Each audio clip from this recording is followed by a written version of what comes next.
The sun may be shining over the beach house, but inside, a storm is brewing. One that threatens to engulf the lives of everyone connected to John Finnegan. As Monday's episode of The Bold and the Beautiful opens, viewers are thrown into the eye of a psychological hurricane. Luna Nozawa has finally snapped, and her target is clear. Steffi Forrester. What began as quiet insecurity and suppressed jealousy has evolved into something far more dangerous. Luna's fragile psyche, bruised by rejection and fueled by the fantasy of a picture-perfect life with Finn and baby Hayes, has twisted her perception of reality. Steffi, once a respected figure in Luna's extended circle, is now painted as the enemy, the woman standing between her and happiness. And in Luna's mind, the only solution left is elimination. It's this terrifying resolve that brings Luna, armed and trembling, to the beach house. She doesn't arrive alone. Rage and delusion are her constant companions. The waves outside crash rhythmically against the shore, but the chaos inside drowns out even nature's roar. She clutches the gun with white-knuckled intensity, whispering to herself, rehearsing the confrontation she's played out 1,000 times in her head. In her world, this is justice. But she isn't the only one who's made her way to the scene. Enter Sheila Sharp, a woman with her own long, dark history of violence and redemption. For once, Sheila isn't the predator. This time, she's the unlikely protector, sensing the danger Luna poses and determined to stop her before blood is spilled. Having lived in the shadows for years, Sheila recognizes the signs of someone about to step into the abyss. She sees the wild eyes, hears the broken logic, feels the desperation Luna radiates like heat. Sheila knows this moment too well, and knows how it ends. However, convincing Luna to back down won't be easy. The younger woman sees Sheila not as a voice of reason, but as an obstacle. Luna believes Sheila came to steal the spotlight, to play hero in a narrative that Luna feels is hers to control. Even when Sheila begs her to reconsider, to see the damage she's about to cause, Luna resists. Her voice shakes, but her intent does not. And then, Steffi arrives. She steps into the living room, unaware of the powder keg before her. One glance at the gun in Luna's hand changes everything. Time slows, words freeze in mouths. Sheila turns pale. Luna's fingers twitch, and the tension, thick, electric, and suffocating, grips the room like a noose. What happens next isn't just a turning point in the story. It's the moment that will splinter lives forever. Silence falls over the beach house like a shroud. For a few seconds, nobody moves. The air is heavy with unspoken fear, anticipation, and something deeper, betrayal. Steffi's eyes lock onto the trembling hands of Luna Nozawa, who now holds the future of everyone in the room quite literally in her grasp. The gun, though small, seems to take on a monstrous presence, gleaming in the afternoon light, an extension of Luna's rage and sorrow. Sheila Sharp takes a careful step forward. She knows better than to provoke a frightened woman with a weapon. Despite her own legacy of manipulation and violence, today she's trying to prevent bloodshed, an irony not lost on anyone who knows her. Her voice is calm, deliberate, yet threaded with urgency. Luna, listen to me. You don't want to do this. You're not a killer. But Luna's grip on the gun tightens. No, you listen, Luna snaps, her voice cracking like broken glass. Steffi is the reason everything's falling apart. Finn, Hayes, they could be mine. If she were gone, we could all be free. Don't you see that? Sheila hesitates. The way Luna speaks, like she's already rehearsed this in her mind 1,000 times, is chilling and dangerous. This isn't a heat-of-the-moment reaction. This is a calculated decision warped by obsession. Steffi slowly raises her hands in a peaceful gesture, tears brimming in her eyes, but doesn't dare speak. She knows words might tip the scale. One wrong move could mean the end. So instead, it's Sheila who tries a different approach. If you want her gone so badly, Sheila says carefully, then give me the gun. Luna's eyes narrow. You? Yes, Sheila lies smoothly, desperation lacing every syllable. You're right. Maybe Steffi does deserve this. Maybe it should happen, but not by your hand. Let me do it. It's a bold, risky bluff. Sheila doesn't believe a word she's saying, but she knows she needs to speak Luna's language to distract her long enough to act. For a moment, Luna actually seems to consider it. Her hand lowers slightly, her gaze drifting to the gun as if unsure of what it represents anymore. That's when Sheila sees her opening. Like a bolt of lightning, she lunges. Hands collide. The gun jerks upward. Luna screams. Sheila wrestles with all her might, years of survival instinct kicking in. The struggle is fast, chaotic. The sound of furniture being knocked over, the scuffling of feet, the raw gasps of two women grappling for control, not just over a weapon, but over their fates. And then, bang! The explosion of the gunshot splits the air like thunder. Time freezes. Luna stumbles backward, her hand to her mouth in disbelief. Sheila stares ahead for a beat, wide-eyed, before her body slumps to the floor with a sickening thud. Her blouse quickly soaks in a spreading patch of red. The gun clatters to the ground. No, no, no, no, Luna whispers, backing away, her voice barely audible over Steffi's terrified gasp. Sheila groans, clutching her abdomen, her breath coming in short, agonized bursts. Her lips twitch, trying to speak, but all that comes out is a choking, gurgling sound. Steffi rushes forward instinctively, forgetting every reason she ever feared Sheila. In this moment, all that matters is that someone is dying. Someone who, for all her sins, didn't deserve this end. Not like this. Luna stands frozen. The weapon lies at her feet, but she doesn't pick it up. Her mind races. What has she done? What can she do now? As sirens begin to wail faintly in the distance. Or is it just the ringing in her ears? Luna realizes one horrible truth. This nightmare is only just beginning. The beach house, once a place of peace and retreat, now reeks of gunpowder, panic, and blood. Sheila Sharp lies sprawled across the floor, her breath shallow and labored. Each inhale sounds like a losing battle. Her eyes flutter open, then closed again. Her fingers, slick with her own blood, reach out weakly, not toward Luna, not toward Steffi, but toward something unseen. Maybe it's hope. Maybe it's the past. Steffi, overcome with instinct and compassion, drops to her knees beside her. Sheila, stay with me, she cries, pressing her hands down on the wound. You're going to be okay, you hear me? You're not dying today. But her voice trembles. Even she doesn't believe what she's saying. Across the room, Luna is shaking uncontrollably, her arms wrapped around herself, her face pale as porcelain. She sees the blood on her hands, the same hands that just pulled the trigger, even if accidentally. And suddenly she's not Luna Nozawa anymore. She's a stranger, a monster, a mistake. This wasn't supposed to happen, she whispers. No one answers her.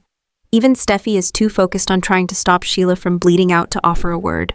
Then the sound comes again, not in her imagination this time. Sirens, growing louder, approaching. The authorities have been called. Whether it was a neighbor hearing the shot or some alert system Steffi managed to trigger, help is coming. But it may be too late. Luna's breath catches in her throat. Police, paramedics, questions, handcuffs, headlines. She looks down at the gun on the floor, untouched since it fell. Should she run? Should she lie? Should she confess? Her thoughts are a whirlwind of shame, fear, and confusion.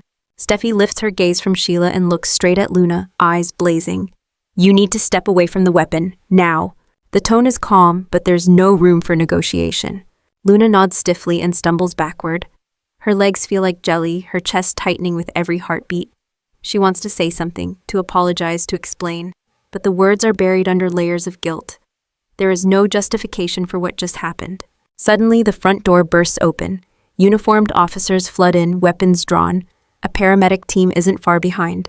For a moment, all they see is blood, two distressed women, and a weapon lying in the center of the room. Hands where we can see them, an officer barks. Luna complies immediately, too numb to resist. Her eyes remain glued to Sheila, now being lifted onto a stretcher, her face pale, lips quivering. One paramedic leans to another and murmurs grimly, "She's critical, we need to move, now." Luna's knees finally give out, and she sinks to the floor as tears stream down her face. Not tears of self-pity, but devastation, horror, realization. In her attempt to create a life where she could be with Finn, she may have just destroyed everything and everyone around her. In the corner, Steffi watches, her mind a blur of questions. Did Luna really intend to kill her? Why would Sheila throw herself into danger like that? To protect her? But above all, one thought keeps flashing in her mind like a siren. What happens next? The hospital is buzzing. Nurses rush past with charts, paramedics wheel in trauma patients, and alarms beep steadily in ICU rooms. But in one private waiting area, there is only ice. Dr. Lee Finnegan stands motionless, her arms crossed tightly over her chest, her face a mask of fury barely restrained. She's just heard the news. Luna shot Sheila. The same Luna she never wanted near her son. The same girl she warned everyone about. And now her worst fears have come true. And someone may die because of it. She did what? Lee demands again, as if repeating it will make it less real. A nurse confirms with a quiet nod. Yes, Dr. Finnegan, Luna Nosawa is in police custody. The victim is your former patient, Sheila Sharp. Lee lets out a sharp breath. Of course it is. Though she had no love for Sheila, a woman with a long, tangled history of violence, Lee can't help but focus on the bigger picture. Luna is unraveling, and no one listened to her when she saw the signs. When Finn arrives, shaken and pale, Lee doesn't greet him with a hug. She meets him with confrontation. Is it true? She asks flatly. Did Luna shoot someone in front of Steffi? Finn barely nods. It was an accident. She didn't mean to. Lee slams her hand down on the nearby table, startling him. Don't defend her, not after this. I told you, John. I warned you. That girl was unstable. You thought I was being cruel. You thought I was overreacting. Well, look where we are now. Finn lowers his head, overwhelmed with guilt. Sheila stepped in. She tried to stop Luna. She might have saved Steffi's life. Lee's laugh is short, bitter. Imagine that, Sheila, showing more moral compass than Luna. What kind of madness are we living in? But then her voice softens, not with forgiveness, but with sadness. I raised you to value truth, to protect the people you love. So tell me, John, do you still believe Luna belongs in our lives? Do you still think she's just misunderstood? Finn hesitates. He sees flashes in his mind. Luna smiling during happier times, then Luna sobbing after the shooting, her hands trembling, her voice cracked with regret. But also, the gun, the obsession, the near loss of Steffi. I don't know what to believe anymore, he admits. Lee steps closer. Then let me make it simple. That girl is beyond saving, and if we don't cut her out completely, she'll drag us all down with her. At that moment, a security guard passes by and nods toward the hallway. Sheila's out of surgery, still alive, barely. Finn closes his eyes and whispers a silent prayer. Despite everything, he doesn't want his biological mother to die, especially not like this. But another emotion is rising too, dread. Because if Sheila survives, what will she say? Will she protect Luna or expose her? The operating room is silent now. The chaos has passed. The surgeons have done everything they could, but now, Sheila Sharp's fate lies not in their hands, but in the will of her battered body and the seconds ticking by on a monitor. Outside, in the dimly lit ICU corridor, Finn paces back and forth. His mind is at war. Not long ago, he wanted nothing more than for Sheila to vanish from his life. Now the idea of losing her permanently feels impossibly heavy. He isn't ready, not for this. Inside room 407, Sheila lies unconscious, pale and frail beneath a thin hospital blanket. A ventilator hums beside her, its rhythm echoing the fragility of a woman who has defied death more times than anyone could count. The bullet, doctors say, narrowly missed her liver, but the blood loss was catastrophic. Her survival depends on the next 24 hours. Finn enters the room quietly. He stares at her face. The face of the woman who gave him life, who caused him pain, who tried to make amends, and who threw herself between his wife and a bullet meant to kill. Her eyes are closed, but her body isn't still. She trembles faintly, caught in the twilight between life and death. He reaches for her hand and grips it. "Mom," he whispers, "can you hear me?" No answer. Outside, Lee watches through the glass, her jaw clenched. To her, this moment is twisted. Her son at the bedside of that woman, that criminal, that disaster. And yet, even Lee cannot deny the irony. Sheila might have saved Steffi, the very daughter-in-law who once wanted her locked up for life. But the real question looms, what will Sheila say when she wakes up? Because whether she lives or dies, her words now hold the power to destroy Luna, or possibly redeem her. Back at the police station, Luna sits alone in an interrogation room, hands cuffed, still trembling. She's been read her rights. She's refused a lawyer. Not because she believes she's innocent, but because she doesn't know what she is anymore. "I didn't mean to shoot her," she mutters, over and over again. "I was trying to protect what we had. I thought it was the only way." A detective enters with a solemn face. Sheila Sharp is out of surgery. She's unconscious but stable. Luna breaks into sobs, tears of relief, of guilt, of pure emotional collapse. She didn't want Sheila to die.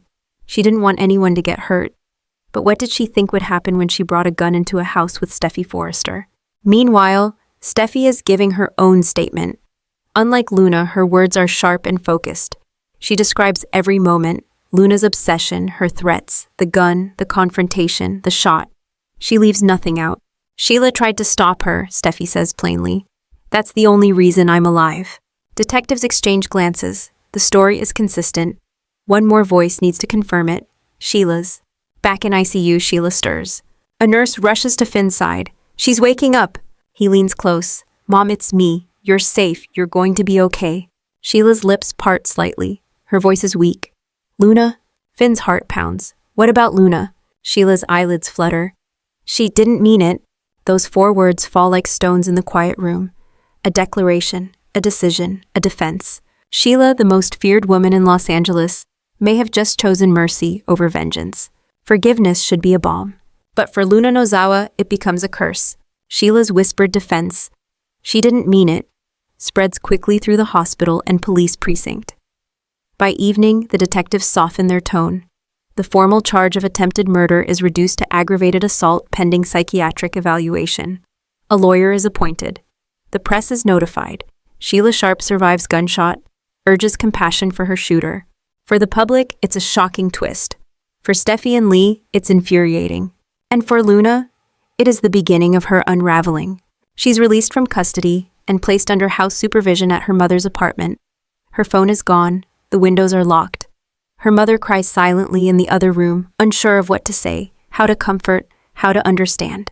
But Luna doesn't want comfort. She wants answers. Why did Sheila protect her? Why isn't Finn calling? Why does the world look at her like she's dangerous, when all she ever wanted was love? In the days that follow, the cracks in Luna's mind deepen. Her therapist, a kind woman named Dr. Holcomb, visits twice, but Luna is evasive. I'm fine, she says with a tight smile. They just misunderstood me. But even as she says it, she hears the lie in her voice. Then comes the night she finds her old phone, hidden in a drawer. She charges it, turns it on. The screen lights up with dozens of missed calls, and one video. It's a clip from the beach house security system, the moment of the shooting, from an angle Luna never saw. Sheila's face, not angry, not manipulative, just terrified, protective. Luna stares at it for over an hour, then she deletes it. Then she opens the drawer under her bed. Inside is the second gun, the one no one knew about, because deep down Luna knows she's not done yet. The world may have given her mercy. Sheila may have forgiven her, but the pain is still there, raw, festering, growing. And this time, she has another target. The following morning, Lee receives an anonymous package at the hospital. Inside, a single Polaroid, a blurred photo of her car. The caption scribbled on the back reads, "You should have stayed out of it." Lee turns pale. She shows it to Finn. His face hardens. "She's escalating," he says. Steffi isn't surprised. "I told you, that girl was never going to stop." The Forrester estate tightens security. Finn pleads for Luna to be admitted for psychiatric care. But without court approval, they can't force her. She's still free, and more unpredictable than ever. And then someone else goes missing. A hospital technician named Brandon, who once dated Luna and recently testified to police about her strange behavior, doesn't show up to work. His apartment is empty, his car abandoned near the beach. No note, no explanation. Only Luna knows the truth, and she's not talking. For days now, Finn has lived in a state of emotional whiplash. His biological mother nearly died protecting his wife. His former lover pulled the trigger. And now Luna's behavior grows more erratic by the hour, crossing from delusion into full-fledged danger. It's the kind of psychological pressure that no surgeon is trained to handle. At first, he tried to rationalize her behavior, trauma, confusion, regret. But the confrontation 2 days ago changed everything. The way she whispered to him in that cold, eerie tone, not with remorse, but with certainty, convinced Finn of one terrible truth. Luna is no longer the girl he thought he knew. Back at the Cliffside Forrester home, Steffi is done waiting. She's watched her son flinch at shadows. She's seen Luna lurking outside windows, and now Hope, her friend, lies bruised and traumatized after a suspicious fall. The latest incident, plus Luna's refusal to stay away, forces Steffi into a position she hates, an ultimatum. That evening, after putting Hayes to bed, she meets Finn in the living room. No pretense, no small talk. "I want her gone," Steffi says, "and I mean gone. Not from our yard, not from the hospital, from our lives. Finn swallows hard. You know I never wanted this. I know, Steffi replies, her voice steady, but here we are. He nods slowly, guilt pressing on his shoulders like weight he can't shake. She's not well. She's dangerous, Steffi counters. She nearly killed your mother, she stalked me, and now hopes in a hospital bed. What's next? Hayes? That name, Hayes, breaks something in Finn. He suddenly sees it clearly. This isn't about romantic confusion or childhood wounds. It's about safety, about the future. Steffi continues, eyes locked with his. You have to choose, Finn. I can't live like this, watching my back, locking every door, worrying Luna's behind the next corner. I won't do that to Hayes. I won't do that to myself. Silence. Then Finn speaks quietly but with resolve. You're right. Steffi blinks. What? You're right, he says again, firmer. This has gone too far. Luna needs help, but we can't be the ones to give it to her. Not anymore. Steffi exhales, not in relief, not yet, but in sheer exhaustion. They've crossed a line now. There's no going back. That same night, Finn calls Luna. She answers on the first ring. I need to see you, he says. There's a long pause, then a breathy reply. I knew you'd come around. They agree to meet, one final time, at the beach house, the place where the nightmare began. But what Finn doesn't know is that Luna has a plan of her own. As she slips a small vial into her handbag and stares at herself in the mirror, she whispers, If I can't have him, no one will. The ocean crashes violently against the rocks as night falls over the beach house. The very house where it all began. But this time, there are no lights on, no laughter, no sense of safety, only shadows. Finn arrives just after 9 p.m., the sky already cloaked in darkness. He parks the car, takes a long breath, and prepares for what he hopes is the final chapter in a story that has spun so far out of control, he no longer recognizes the people in it, including himself. Inside, Luna waits. She sits on the couch in the dim glow of a single lamp, her figure half-shrouded, her expression unreadable. The room is spotless, eerily so, not a cushion out of place, not a picture frame tilted, only the low hum of tension that coats every surface. John, she says quietly as he enters. Luna, he replies cautiously. You said you wanted to talk. I did, she nods, but I already know what you're going to say. He doesn't respond. He just watches her carefully. You're here to end it, she continues, to tell me it's over, that you've chosen her. Finn swallows hard. It was never about choosing one woman over another. It's about what's right, what's safe, what's real. She smiles, but it's a brittle, wounded smile. I gave up everything for you, Luna whispers. My dignity, my sanity, I would have done anything, and you still chose her. Finn steps forward. Luna, I'm sorry, I really am, but this isn't love. Not anymore. This is obsession, and if you keep going down this road, you're going to lose yourself forever. A long silence.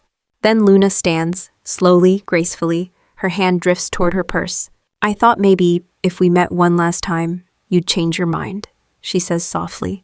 That maybe you'd remember the way we were before everything went wrong. Finn's eyes narrow. Luna, what's in your bag? But before he can move, she pulls something out. Not a gun this time. A vial. Finn recognizes it instantly. A sedative, high dose. Dangerous in the wrong hands. Don't, he says, his voice sharp. I was never going to hurt you, she replies, tears in her eyes. Just silence the pain, just for a little while. He rushes forward and grabs her wrist, but not in anger, in desperation. Luna, stop, please, you can get help, it's not too late. She looks into his eyes, the eyes she once believed were her future, and in that moment she sees what she's been avoiding all along. There's no path back.